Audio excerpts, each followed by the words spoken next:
समन्त चक्रवालेषु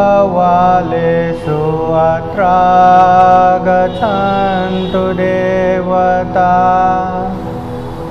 सदा मुनिराजस शृण्वन्तु सकमोक्षदम्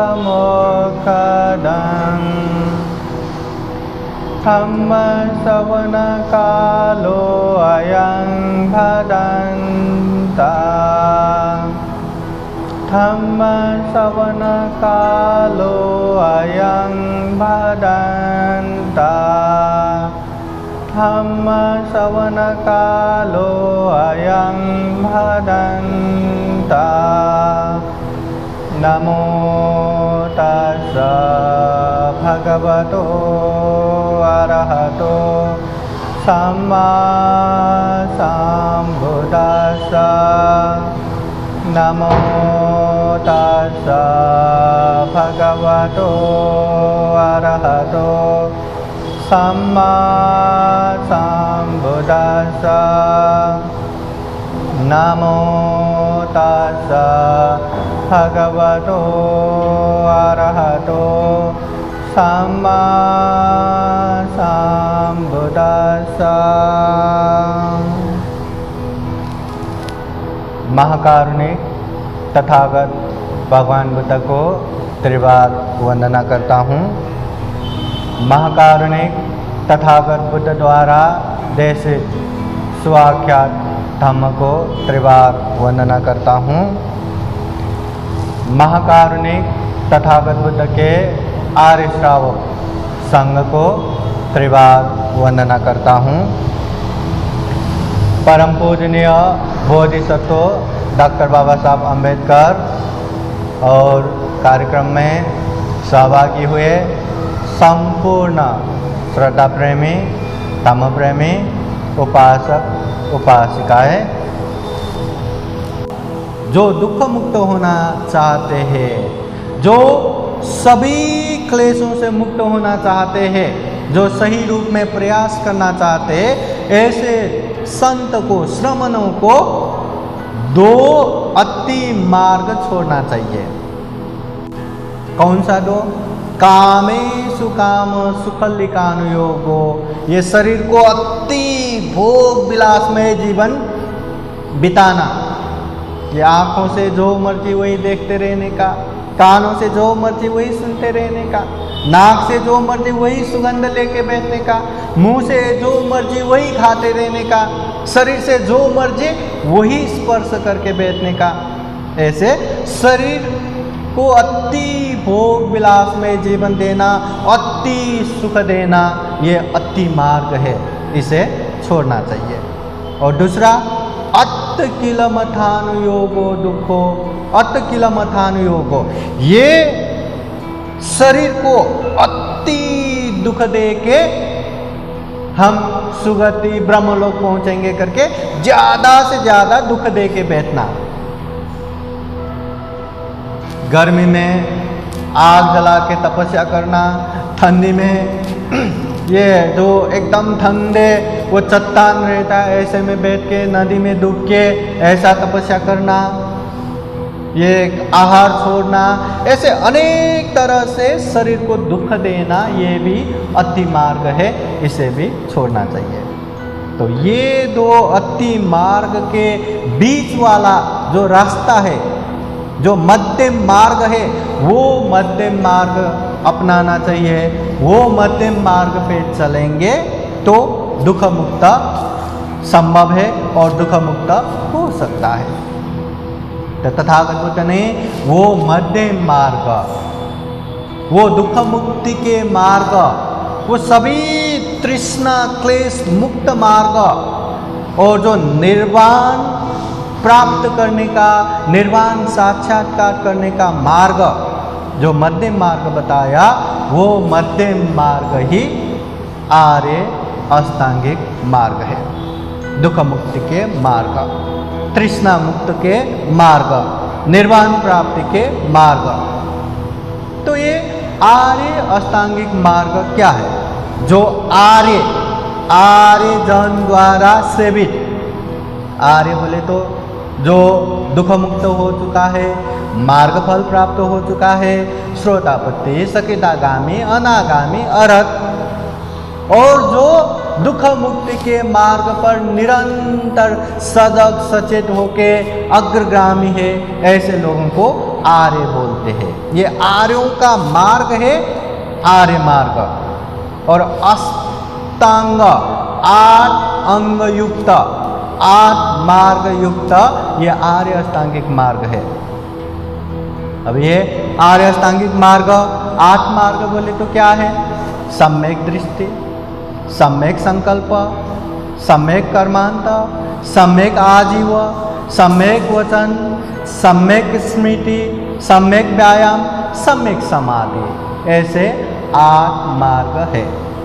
और ये 8 मार्ग को तथागत बुद्ध ने शील, समाधि, प्रज्ञा के रूप में विभाजन करके बताया।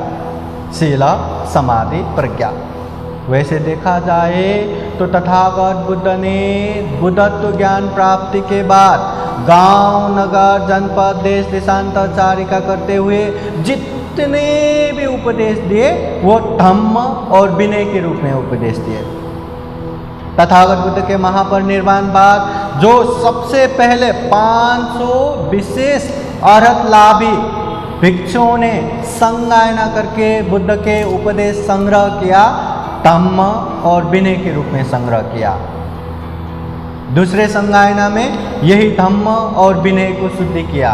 तीसरे संगायना सम्राट अशोक के समय में जब अरहत भिक्षु मोगलीपुत्र तीसरा थेरो के सभापतित्व में जब तीसरा बौद्ध संगायना हुआ, तब ये धम्म और विनय को त्रिपिटक के रूप में संग्रह किया। सुत्त पिटक, विनय पिटक, अभिधम्म पिटक।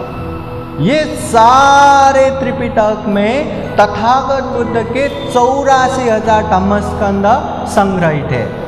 उसमें से 82,000 धम्मस्कंद तो स्वयं तथागत बुद्ध ने ही बताया हुआ उपदेश है, और 2,000 धम्मस्कंद तथागत बुद्ध के उपदेश सुन के उनके आर्य श्रावक, अग्र श्रावक, सारिपुत्र, मौदगल्यायन, अनिरुद्ध, महाकाश्यप, आनंद, ऐसे अनेक शिष्यों ने जो उपदेश दिया वो 2,000 धम्मस्कंद, ऐसे 84,000 धम्मस्कंद त्रिपिटक में संग्रह किया है। वो सारे त्रिपिटक को सारांश में लिया तो 37 बोधि पक्षीय धम्म निकलता है, और उसको भी सारांश में निकाला तो ऐसे त्रिपिटक को सारांश में निकालते गए तो अंत में सारे त्रिपिटक का सारांश शील, समाधि, प्रज्ञा के रूप में आता है। और तथागत बुद्ध ने जो दुख मुक्ति का मार्ग बताया, जो तृष्णा मुक्ति का मार्ग बताया, जो निर्वाण प्राप्ति का मार्ग बताया, वो भी शील, समाधि, प्रज्ञा है। मतलब तथागत बुद्ध ने जितने भी उपदेश दिए वो उपदेशों का सारांश ही शील, समाधि, प्रज्ञा है। तो आर्य अष्टांगिक मार्ग को शील, समाधि, प्रज्ञा के रूप में भी संग्रह किया है।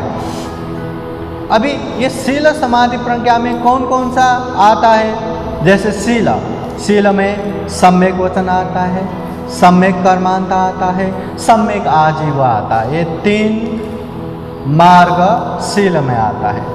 तो समाधि में क्या क्या आता है? 3 मार्ग आता है, सम्यक व्यायाम, सम्यक स्मृति और सम्यक समाधि। तो वैसे ही प्रज्ञा में कौन सा आता है? तो प्रज्ञा में जो 8 मार्गों में बाकी 2 मार्ग है, सम्यक संकल्प, सम्यक दृष्टि, ये 2 मार्ग आता है। तो इस तरह आर्य अष्टांगिक मार्ग को शील, समाधि, प्रज्ञा के रूप में भी संग्रहित किया है, विभाजित किया है। अभी हम ये जो आर्य अष्टांगिक मार्ग आता है, सम्यक दृष्टि, सम्यक संकल्प, ये सम्यक वचन, सम्यक कर्मांत, सम्यक आजीव, सम्यक व्यायाम, सम्यक स्मृति, सम्यक समाधि, तो ये 8 मार्ग तथागत बुद्ध ने कैसे बताया? ये क्या है? इसके विषय में हम संक्षिप्त रूप में चर्चा करेंगे। साधु साधु साधु। आज का धम्म वीडियो यहीं तक। इस विषय में आगे भी चर्चा जारी रखेंगे। देखते रहिएगा बुद्धास टीचिंग चैनल। अगर आप लोगों को हमारे वीडियो अच्छा लगा हो तो लाइक कीजिए, कमेंट कीजिए और अपने नियर एंड डियर को शेयर ज़रूर कीजिए। किसी भी तरह का सलाह सुझाव या जिज्ञासा के लिए हमें वीडियो के नीचे कमेंट या बुद्धास टीचिंग चैनल को संपर्क ज़रूर कीजिएगा। सभी का मंगल हो, सभी का कल्याण हो। बुद्धं नमामि। बुद्ध को नमन करता हूँ। धम्मं नमामि। धम्म को नमन करता हूँ। संघं नमामि। संघ को नमन करता हूँ।